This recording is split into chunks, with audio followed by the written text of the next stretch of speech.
Ils font tous partie des unités économiques. Ces acteurs évoluant dans les filières agricoles reçoivent des subventions en chèques et en matériel qui leur permettront d'améliorer leur productivité.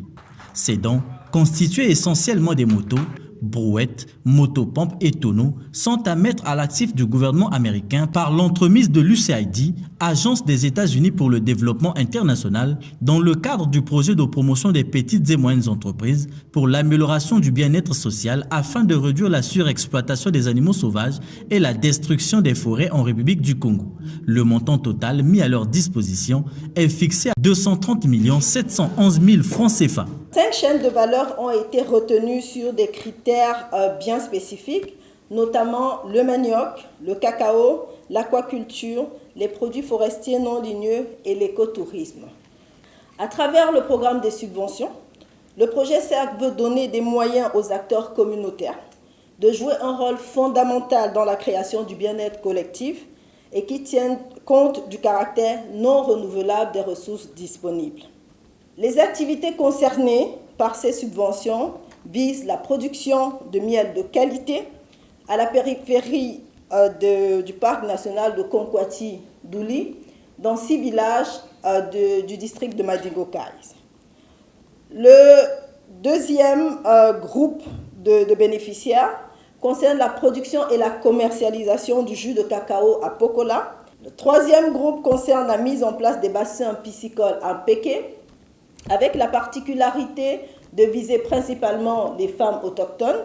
Et enfin, le projet sert à identifier un groupement qui travaille avec les unités forestières aménagées.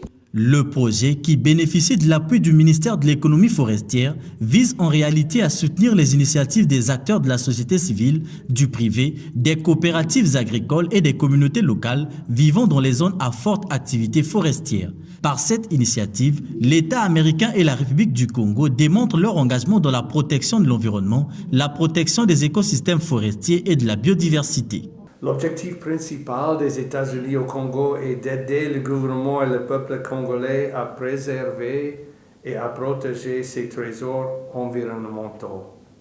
Il ne s'agit pas seulement de protéger la flore et la faune, mais aussi de soutenir les populations congolaises qui vivent dans et autour de ces zones forestières. Pour ce faire, nous encourageons un développement économique durable et respectueux de l'environnement par le biais de programmes tels que le CERC.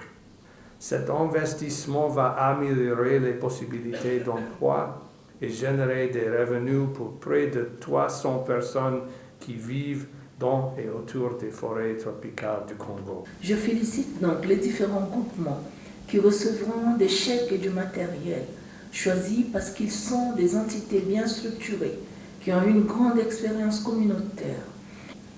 Les bénéficiaires de ces premières subventions doivent désormais être des acteurs majeurs de protection des forêts et de la faune par la mise en place des activités génératrices de revenus pour eux, leurs familles et celles de 288 personnes employées dans ces activités. J'engage ici solennellement la disponibilité de l'administration forestière vis-à-vis de ces groupements afin qu'ils puissent participer de manière efficiente à nos côtés à la gestion de la biodiversité. Les bénéficiaires voient en ces subventions une opportunité pour accélérer le développement de leurs activités. Les chaînes de valeur ciblées vont dans le sens de favoriser le développement socio-économique des zones géographiques sélectionnées. Nous faisons de l'apiculture professionnelle. L'apiculture, comme vous l'entendez, c'est la culture des abeilles. Et c'est un métier qui a une portée, deux portées, tout à la fois économique, une dimension économique, je voudrais dire, et une dimension également de la protection de l'environnement. Nous avons reçu un chèque de 57 millions et poussière. Ce chèque, c'est une subvention que nous avons eue. Cela nous permettra de réaliser, d'implémenter notre projet que nous avons proposé, donc le projet d'apiculture professionnelle dans la zone de Konkwati-Douli, qui est le parc national. Nous produisons le manioc et le maïs. C'est vraiment important. Il y a la kavaki qui va nous permettre de faire de longues distances en moins de temps.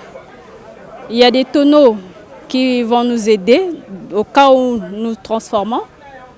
Ce matériel nous permettra d'améliorer la mobilité et d'accroître la production de notre groupement. Au total, ce sont 19 coopératives constituant la première cohorte qui ont bénéficié de ces subventions. Elles ont été sélectionnées après un appel à proposition de projet. Une série de formations de renforcement des capacités est en vue afin de faciliter la gestion des fonds et de matériel alloués.